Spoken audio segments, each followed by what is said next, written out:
So, from films that cost $3,000 to films that cost $6 million, the winner is John Michael McDonagh, the guard.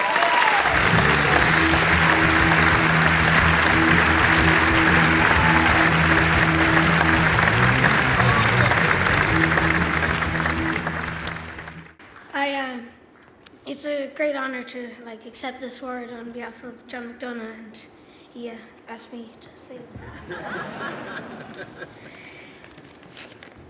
John Michael McDonagh is the greatest director I have ever worked with. I hope to work with him again, subject to dates and money. Man United are rubbish, Newcastle are the best.